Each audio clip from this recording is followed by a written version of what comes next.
नमस्कार साथियों, जय श्री राम, जय महाकाल, राधे राधे। उम्मीद करती हूँ आप सब बढ़िया होंगे और अपनी पढ़ाई को अच्छे तरीके से कर रहे होंगे। तो हमारा जो है क्या शुरू हुआ था, पूर्वावलोकन। ठीक है, बीपीएससी का पूर्वावलोकन स्टार्ट हुआ था। तो हमारा कल पहला क्लास था, आज हमारा दूसरा होगा। ठीक है, तो चलिए शुरू करते हैं।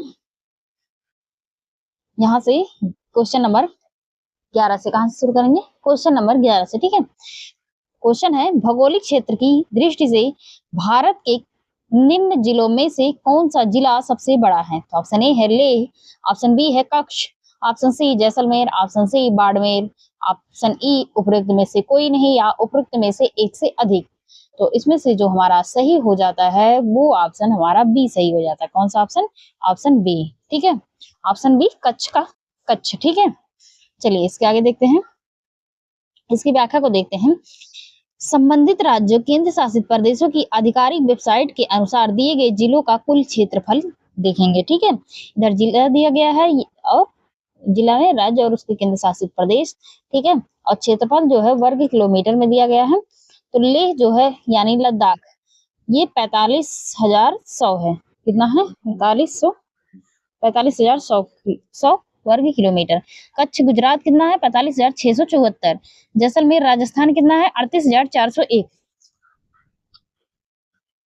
और इसके आगे है बाड़मेर राजस्थान, जो 28,387 है। ठीक है भैया, तो इसके अनुसार ऑप्शन बी हमारा जो है वो सही हो जाता है, कच्छ का रण। ठीक है, कौन सा है?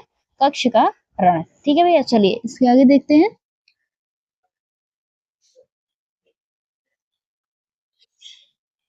गुजरात की राजधानी गुजरात की राजधानी कौन सी है? तो ऑप्शन ए है Godhra, option B Baroda, option C Gandhinagar, option D है अहमदाबाद। तो इसमें से जो सही हो जाता है ऑप्शन सी गांधीनगर। कौन सा है? गांधीनगर। ठीक है भैया, कौन सा ऑप्शन सही हो जाता है? गांधीनगर। गुजरात की राजधानी कौन सी है? तो गांधीनगर है। ठीक है, राजस्थान की राजधानी कौन सी है? तो ऑप्शन ए है Jaipur, option B Udaipur, option C Jodhpur, option D Ajmer ने। तो इसमें से ऑप्शन ए हमारा सही हो जाता है जयपुर। कौन सी है भैया? जयपुर। ठीक है, चलिए इसके आगे देखते हैं।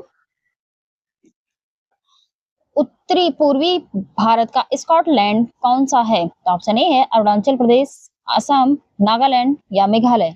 तो ऑप्शन डी हमारा जो है वो सही हो जाता है, मेघालय। कौन है भैया? तो मेघालय हो जाता है। ठीक है, चलिए इसके आगे देखते हैं।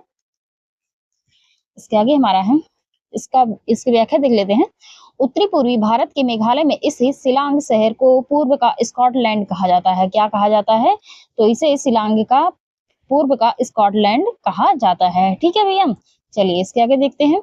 यह पूर्वोत्तर भारत के लोकप्रिय पर्यटन स्थलों में से एक है। ठीक है, इसके आगे है चेरापूंजी अवस्थित है। ऑप्शन ए आसाम में, ऑप्शन बी मणिपुर में, और ऑप्शन सी मेघालय राज्य में, या ऑप्शन डी मिजोरम राज्य में। तो इसमें से ऑप्शन सी हमारा सही हो जाता है, मेघालय राज्य में। कहाँ स्थित है? मेघालय में। ठीक है, इसकी व्याख्या देते हैं। चेरापूंजी भारत के पूर्वोत्तर राज्य मेघालय में खासी पहाड़ियों पर स्थित है। मौसम राम से पहले विश्व की सर्वाधिक वर्षा वाला स्थान कौन सा था? तो चेरापूंजी ही था। ठीक है भैया, चलिए इसके आगे देखते हैं। अब हम देखेंगे प्रजाति और जनजातियों से क्वेश्चन। किससे देखेंगे? प्रजाति और जनजातियों से। ठीक है, इसमें पहला क्वेश्चन देखेंगे। भारत के निम्नलिखित भागों में द्रविड़ियन प्रजाति मुख्यतः कहाँ संकेंद्रित है? ऑप्शन ए दक्षिण भारत, ऑप्शन बी उत्तरी पश्चिमी भारत, ऑप्शन सी उत्तरी पूर्वी भारत, ऑप्शन डी उत्तर भारत, और ऑप्शन बी इनमें से कोई नहीं या इनमें से एक से अधिक। तो इसमें से ऑप्शन ए हमारा सही हो जाता है, दक्षिण भारत। कौन सी है? दक्षिण भारत। ठीक है, चलिए इसकी व्याख्या को देखते हैं। द्रविड़ियन प्रजाति मुख्य रूप से भारत के दक्षिणी भाग में संकेंद्रित है या द्रविड़ भाषा परिवार से संबंधित है। ये जो है द्रविड़ भाषा परिवार से संबंधित है। इसमें तमिल, कन्नड़, मलयालम, तेलुगु और तुलु प्रमुख हैं। द्रविड़ियन प्रजाति के लोग मध्य भारत तथा दक्षिणी पूर्वी भारत में बिखरे हुए हैं। कहाँ कहाँ बिखरे हुए हैं? तो मध्य भारत और दक्षिणी पूर्वी भारत में बिखरे हुए हैं। ठीक है भैया, चलिए इसके आगे देखते हैं। निम्नलिखित में से किस राज्य में जनजातीय समुदाय की पहचान नहीं की गई है? ऑप्शन ए है महाराष्ट्र, छत्तीसगढ़, हरियाणा और कर्नाटक। तो इसमें से हमारा ऑप्शन सी जो है वो सही हो जाता है। कौन? हरियाणा। ठीक है, कौन है? हरियाणा। चलिए इसकी व्याख्या देखते हैं। इसकी व्याख्या है, वर्ष 2011 की जनगणना के अनुसार पंजाब, हरियाणा, चंडीगढ़, दिल्ली और पुडुचेरी में जनजातीय समुदाय की पहचान नहीं की गई है। कितने राज्यों में? 5 राज्यों में। पंजाब, हरियाणा, चंडीगढ़, दिल्ली और पुडुचेरी। ठीक है, केंद्र शासित प्रदेश और राज्य में 5 राज्य, केंद्र शासित और राज्यों को मिलाकर 5 में ऐसे हैं जो जनजातीय समूह की पहचान नहीं की गई है। ठीक है, गद्दी लोक निवासी हैं। गद्दी कहाँ की जनजाति है? तो मध्य प्रदेश या हिमाचल प्रदेश या अरुणाचल प्रदेश या मेघालय। तो इसमें से हमारा सही हो जाता है हिमाचल प्रदेश में। कहाँ के? हिमाचल प्रदेश में। ठीक है, चलिए इसके आगे देखते हैं। गद्दी जनजाति हिमाचल प्रदेश, जम्मू कश्मीर, लद्दाख में निवास करती है। 3 जगह। ठीक है, बोडो निवासी कहाँ के हैं? तो गारो पहाड़ी, संथाल परगना, अमेजिन बेसिन, मध्य प्रदेश। तो इसमें से जो हमारा सही हो जाता है वो गारो पहाड़ी। अब बोडो जनजाति कहाँ निवास करती है? तो गारो पहाड़ी में। ठीक है, इसकी व्याख्या को देखते हैं। इसकी व्याख्या को देखेंगे। बोडो जनजाति एक नृजातीय और बहुभाषी समुदाय है जो दिए गए विकल्पों में से भारत के गारो पहाड़ियों में पाई जाती है। बोडो जनजाति मुख्यतः असम की जनजाति है। ठीक है, गारो जनजाति कहाँ की है? तो ये भैया हो जाती है, गारो जनजाति कहाँ की है? तो पहला ऑप्शन है असम की, मणिपुर की, मिजोरम की या मेघालय की। तो इसमें से हमारा जो सही हो जाता है वो हो जाता है मेघालय की। कहाँ की है? मेघालय की हो जाती है। ठीक है भैया, चलिए इसके आगे देखते हैं। इसकी व्याख्या को देखेंगे। जनजातीय कार्य मंत्रालय द्वारा जारी 2023-24 की रिपोर्ट के अनुसार गारो जनजाति मेघालय के साथ ही असम, मिजोरम, नागालैंड, त्रिपुरा, पश्चिम बंगाल राज्य में भी पाई जाती हैं। ठीक है भैया, भील जनजाति कहाँ पाई जाती है? तो ऑप्शन ए असम, झारखंड, पश्चिम बंगाल, महाराष्ट्र। तो इसमें से ऑप्शन डी हमारा जो है वो सही हो जाता है। कहाँ पाई जाती है? तो ये महाराष्ट्र में पाई जाती है। ठीक है भैया, कहाँ पाई जाती है? महाराष्ट्र में पाई जाती है। भील जनजाति जो है भारत के गुजरात, मध्य प्रदेश, छत्तीसगढ़, महाराष्ट्र, आंध्र प्रदेश, तेलंगाना सहित कर्नाटक, त्रिपुरा और राजस्थान राज्य में अधिवासित है। ठीक है भैया, चलिए इसके आगे देखते हैं। निम्नलिखित में से जनजाति राज्य की कौन सी जोड़ी सही नहीं है? तो भील जनजाति गुजरात में, गद्दी जनजाति हिमाचल प्रदेश में, कोटा जनजाति तमिलनाडु में और टोडा केरल में। ऑप्शन ई है इनमें से कोई नहीं या उपरोक्त में से एक से अधिक। तो इसमें से जो हमारा सही हो जाता है ऑप्शन डी।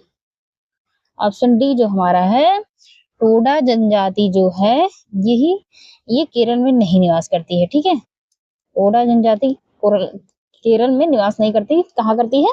तो ये करती है तमिलनाडु। कहाँ करती है भैया? तमिलनाडु।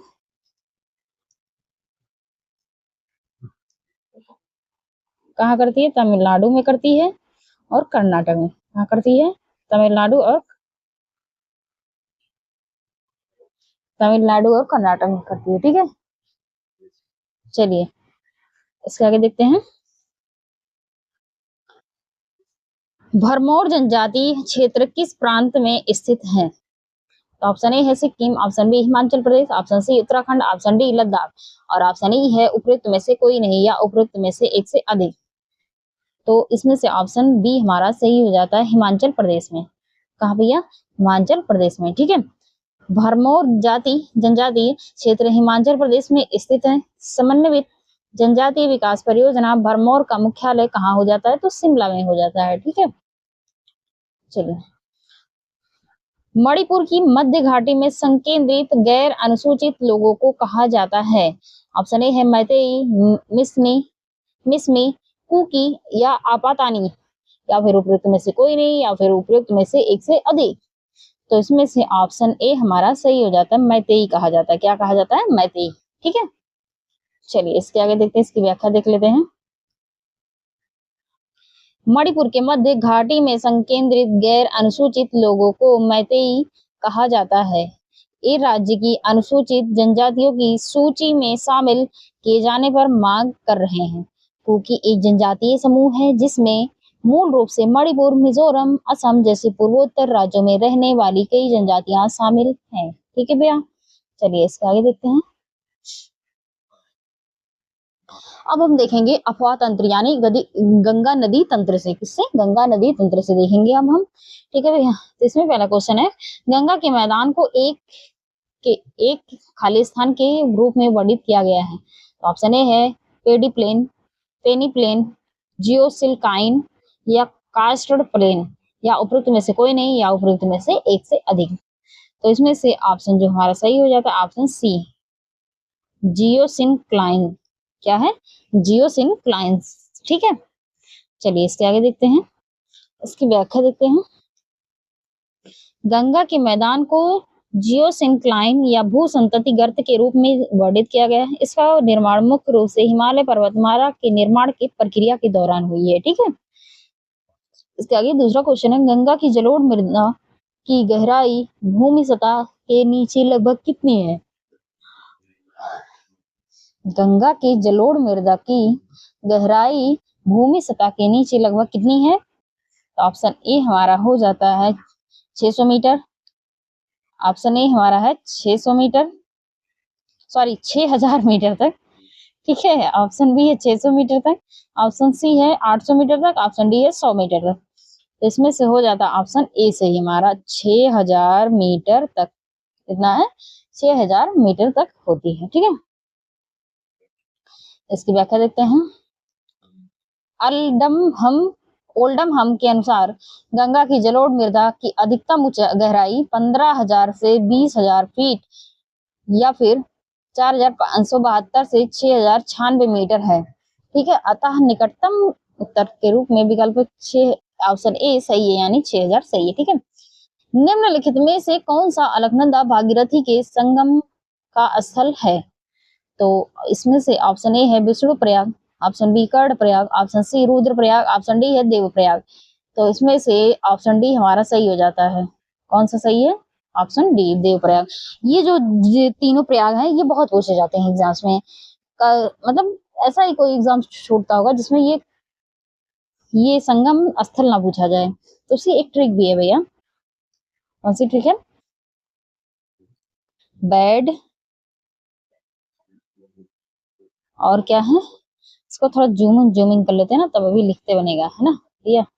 बैड पाक और एक है भैया, पहले इसको लिख लेते हैं ना, बैड पाक मार। तो बैड से बी से भागीरथी। कौन सी है? भागी रथी प्लस अलकनंदा, अलकनंदा को मिलाकर क्या बनेगा भैया? तो देवप्रयाग। ठीक है, क्या बनेगा? देवप्रयाग।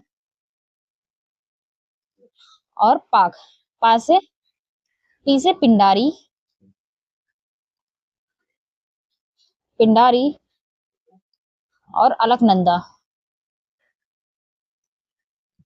अलकनंदा के मिलने से क्या बनेगा? कर्ण प्रयाग। क्या बनेगा? कर्ण प्रयाग। ठीक है, अब एक बचा बैड पाक मार। कौन सा बचा? मार। मार मार कहाँ लिखा जाए? यहाँ लिखा जाए ना, मार। ठीक है, बैड पाक मार। यम से मंदाकिनी, मंदाकिनी प्लस अलकनंदा, अलकनंदा,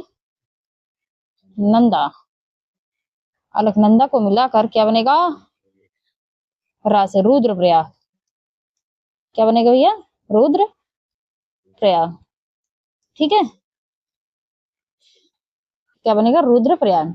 तो ये तीनों जो हमारे हैं ना, ये बहुत पूछे जाते हैं, तो इन तीनों को याद कर लीजिए ट्रिक के माध्यम से कि बैड पाक मार। ठीक है, चलिए इसके आगे देखते हैं। अलकनंदा नदी के 5 मार्ग में 5 प्रमुख स्थल संगम स्थल है, जिन्हें सामूहिक रूप से पंच प्रयाग कहा जाता है। क्या कहा जाता है? पंच प्रयाग कहा जाता है।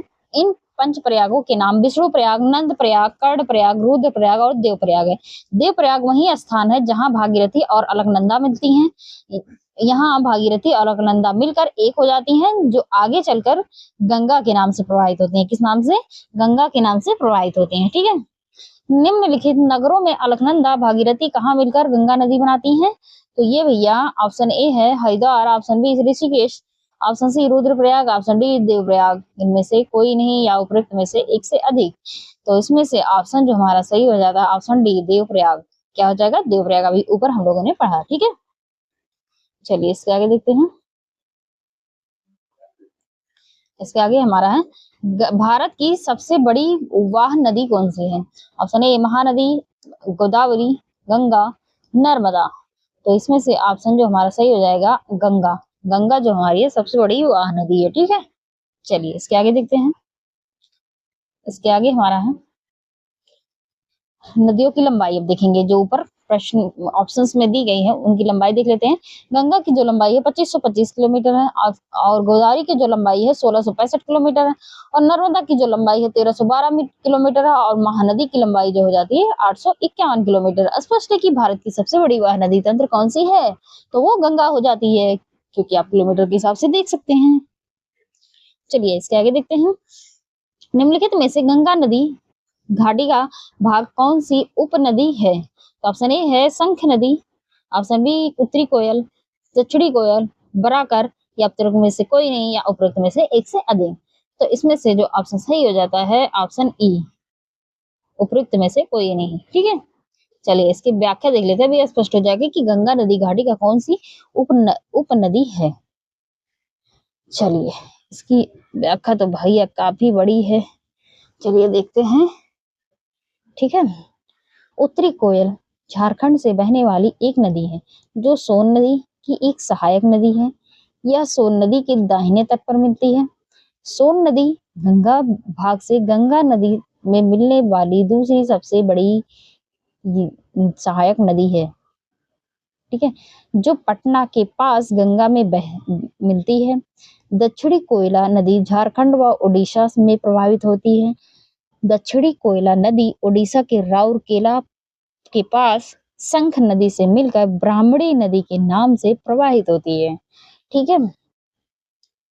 ब्राकर नदी दामोदर नदी की मुख्य सहायक नदी है, जो झारखंड में कोडरमा पहाड़ से निकलकर हजारीबाग से होते हुए दामोदर में मिलती है।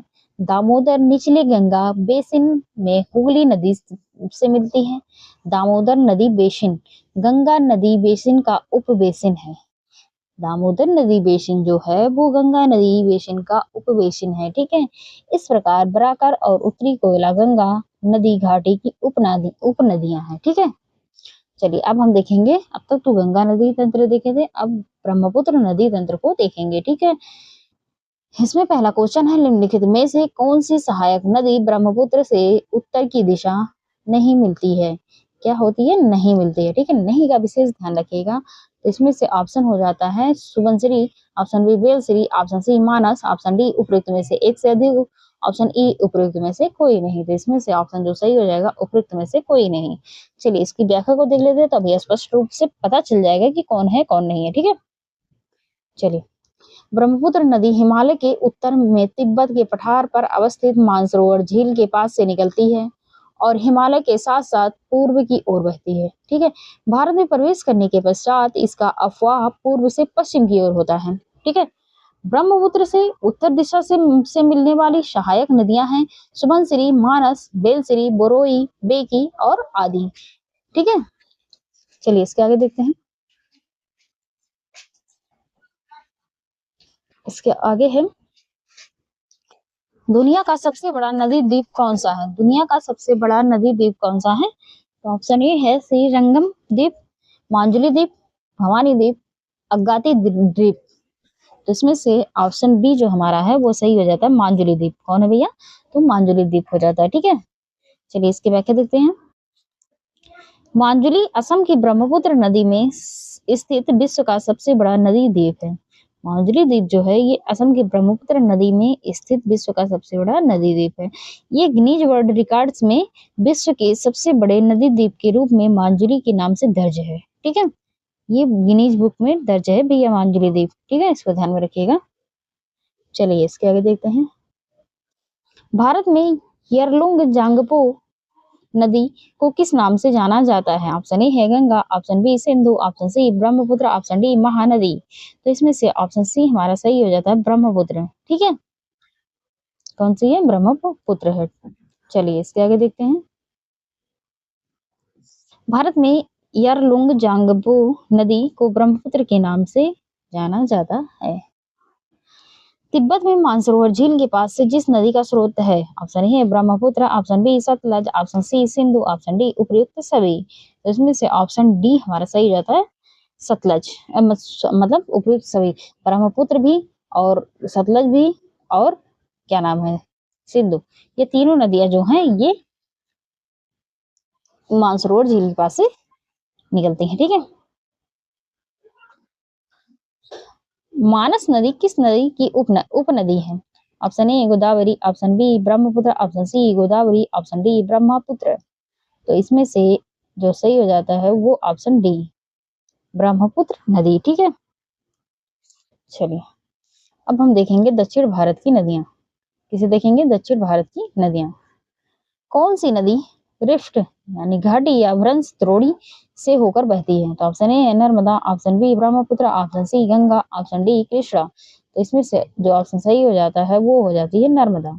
नर्मदा जो हमारी है ये सही हो जाती है। ठीक है, चलिए इसकी व्याख्या देखते हैं। इसकी नर्मदा नदी अपने मुहाने पर डेल्टा का निर्माण नहीं करती है। नर्मदा नदी जो है अपने मुहाने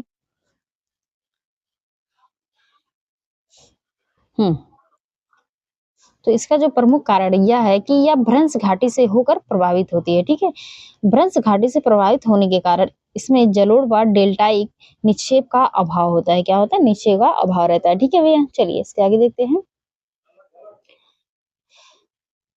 सोन, नर्मदा व महानदी निकलती हैं कहाँ से? सोन और नर्मदा और महानदी कहाँ से निकलती हैं? ऑप्शन ए है पलामू पहाड़ से, ऑप्शन बी अमरकंटक से, ऑप्शन सी पूर्वी घाट से, ऑप्शन डी अरावली से। तो इसमें से ऑप्शन जो हमारा सही हो जाता है इसमें एक ऑप्शन और बना लो, ऑप्शन ई। ठीक है, इनमें से कोई नहीं, इनमें से कोई नहीं।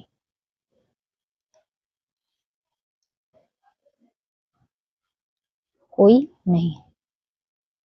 ठीक है, क्या है? कोई नहीं।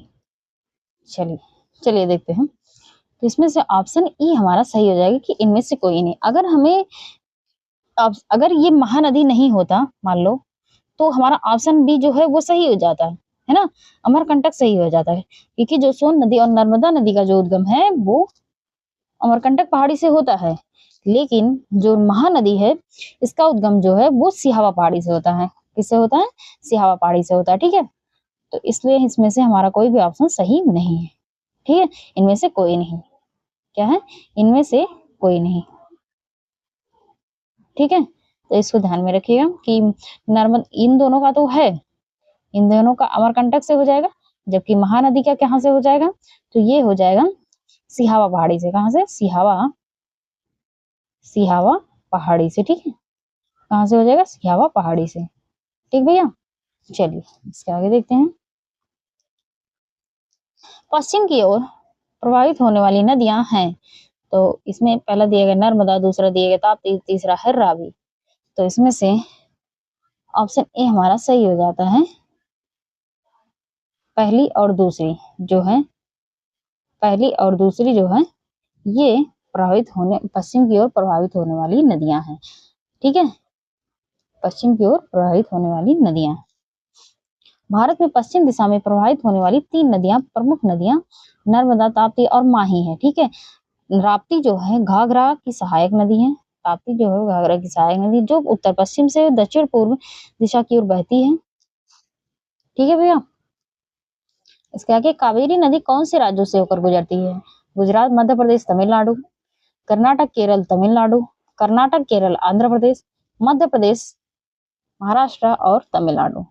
तो इसमें से ऑप्शन बी हमारा जो है वो सही हो जाता है, कर्नाटक, केरल और तमिलनाडु। कौन सा? कर्नाटक, केरल और तमिलनाडु। ठीक है, चलिए इसके आगे देखते हैं। इसकी व्याख्या देख लेते हैं, काफी बड़ा दिया गया है।